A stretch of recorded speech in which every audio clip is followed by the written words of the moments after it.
এই জাদুবিদ্যা সত্য। এবং এখনকার অনেক ভণ্ড যে কবিরাজগুলো বের হয়েছে, এরা জিনকে তাবে করে নিয়ে এই জিনদের মধ্য দিয়ে মানুষের মধ্যে জাদু ছড়িয়ে দিয়েছে, এবং এর ফলশ্রুতিতে বহু পরিবার ধ্বংস হয়ে যাচ্ছে। এই জাদুবিদ্যা সত্য। আরও একটা জিনিস সত্য, নবী সাল্লাল্লাহু আলাইহি ওয়াসাল্লাম বলেছেন ইন্না আইনাল হক, চোখের নজর সত্য। নবী করিম সাল্লাল্লাহু আলাইহি ওয়াসাল্লাম বলেছেন চোখের বদনজর সত্য। এই যে আমরা বলি ফেসবুকে এত বেশি ছবি দিয়েন না ভাই, ছবি তুলেন না, ছবি তুলেন না, বারবার যে বলি নিষেধ করি, কারণ কি জানেন? একটাই কারণ, বিকজ চোখ লাগাটা সত্য।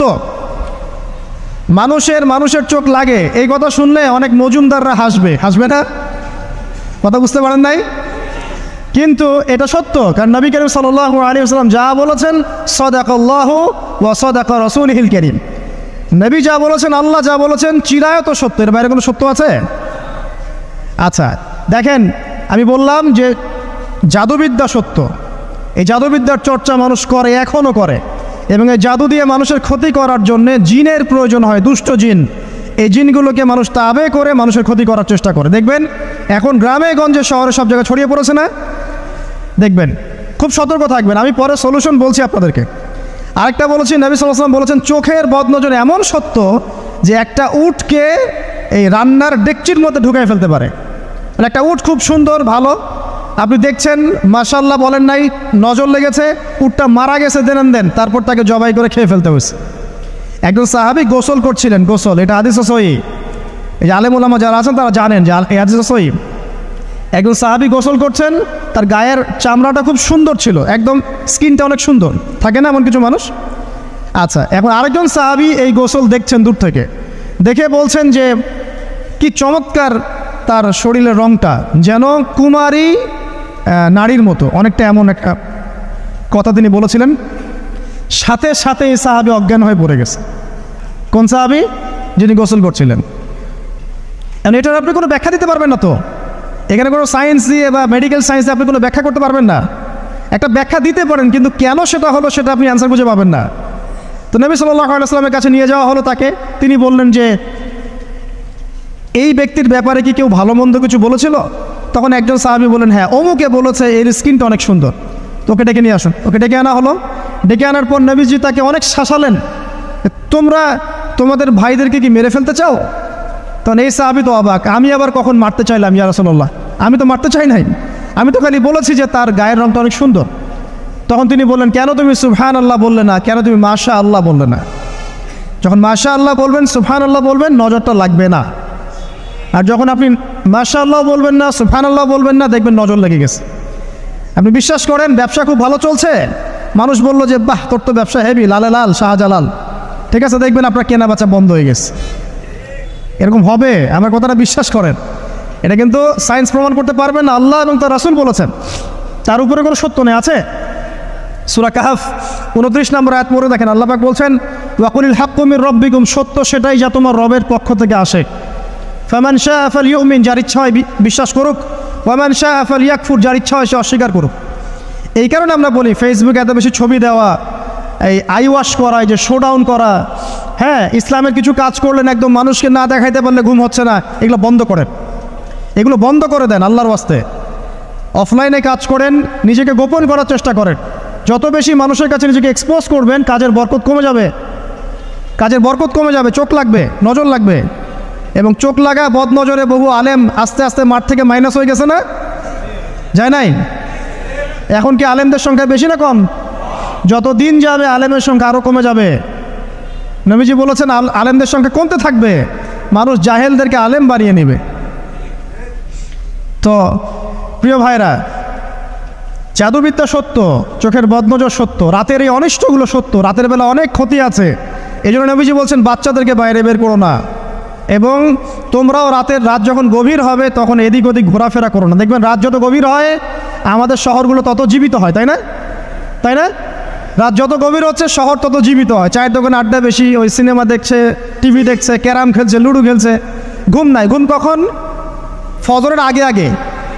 ফজরের নামাজ কিন্তু নাই, ফজরের ঠিক আগে আগে, আবার ওই যে জোহরের নামাজের সময় উঠতেছে। এখন আমাকে বলেন এরকম জেনারেশনকে দিয়ে কি আসলে ইসলামের কোনো খেদমত হবে? আচ্ছা, নবীজি রাতের বেলা আর্লি ঘুমাতেন, আল্লাহ পাক আমাদের সবাইকে তাড়াতাড়ি ঘুমানোর তৌফিক দান করুন। হ্যাঁ, আপনি ইলম চর্চা করলে রাত জেগে থাকতে পারেন, আপনি যদি জ্ঞান চর্চা করেন রাত জাগতে পারেন, আপনি কোনো গবেষণা করছেন, নামাজ পড়ছেন বা কোরআন হিফজ করছেন, আপনি রাতের আর্লি উঠবেন, এটা আলাদা বিষয়। কিন্তু কমনভাবে আমাদের এই যে ফেসবুক, ইউটিউবিং ইত্যাদিতে আমরা লিপ্ত থাকি, সারা রাতটা কাটাই আড্ডাবাজি করে, এগুলো বন্ধ করতে হবে। এগুলো বন্ধ না করলে ফিজিক্যালি আমরা মানে সুস্বাস্থ্যের অধিকারী হতে পারবো না, সারা দিনটা আমাদের একটা কি বলবো অলসতার ভাবে যাবে এবং দিনের বেলা কাজগুলো ব্যাহত হবে। এতে করে আমাদের উম্মার এই পুরো বড় যে তরুণ প্রজন্ম আছে এদেরকে আপনি সম্পদে পরিণত করতে পারবেন না। তাই এই সিস্টেমটা চেঞ্জ করা দরকার। নবীজি রাতের বেলা এই সূরা বাকারার শেষে 3টা আয়াত তেলাওয়াত করতেন, আমরা করবো ইনশাআল্লাহ। ইনশাআল্লাহ। আরেকটা আমল বলে দেই, নবী করিম সাল্লাল্লাহু আলাইহি ওয়াসাল্লাম রাতের বেলা সূরা মুলক তেলাওয়াত করতেন। কোন সূরা এটা? কোন সূরা? তাবারাকাল্লাযী বিয়াদিহিল মুলক। কয়টা আয়াত আছে? 30টা আয়াত আছে। নবীজি বলেছেন সাল্লাল্লাহু আলাইহি ওয়াসাল্লাম যে এই সূরা আপনাকে কবরের আযাব থেকে বাঁচাবে ইনশাআল্লাহ।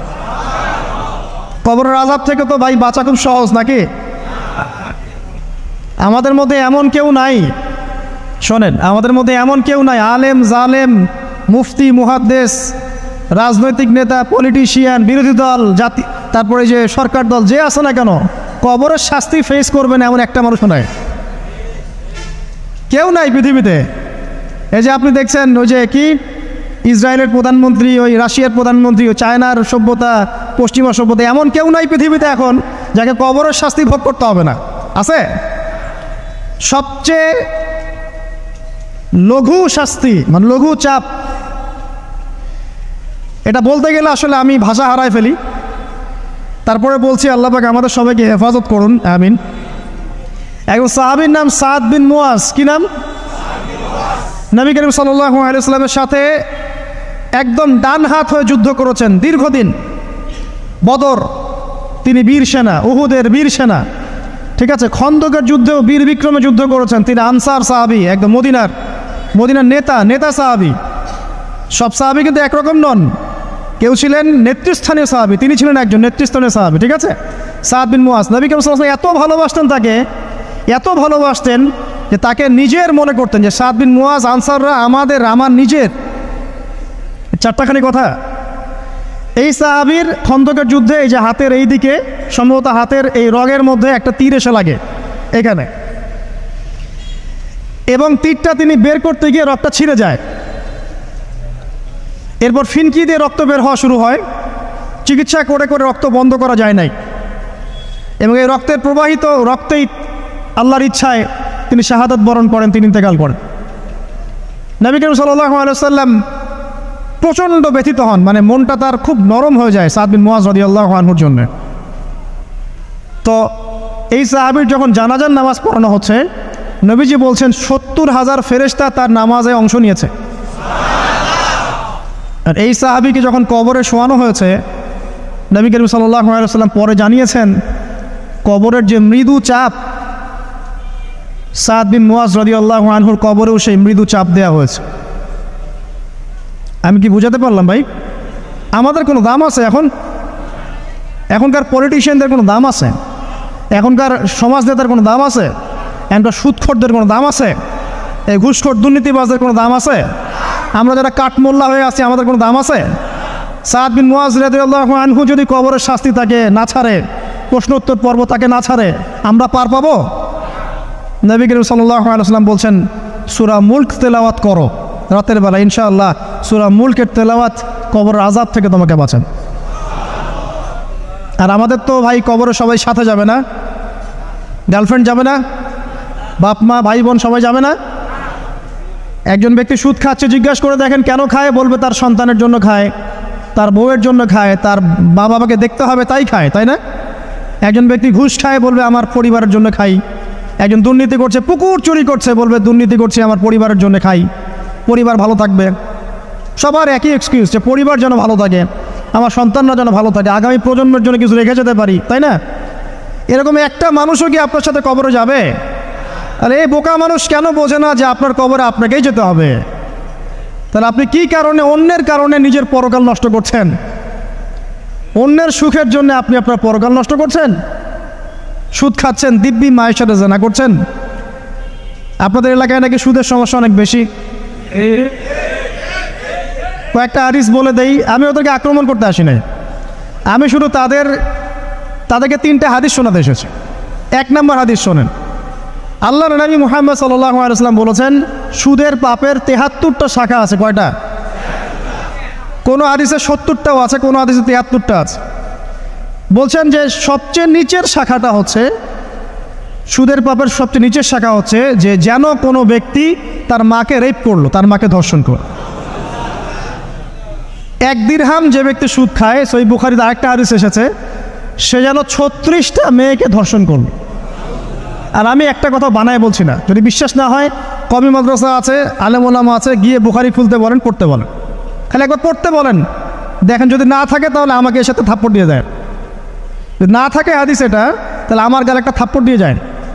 আর যদি থাকে তাহলে আল্লাহর রাস্তায় সুদ খাওয়া ছেড়ে দেন। কোনটা করবেন? চ্যালেঞ্জ করবেন?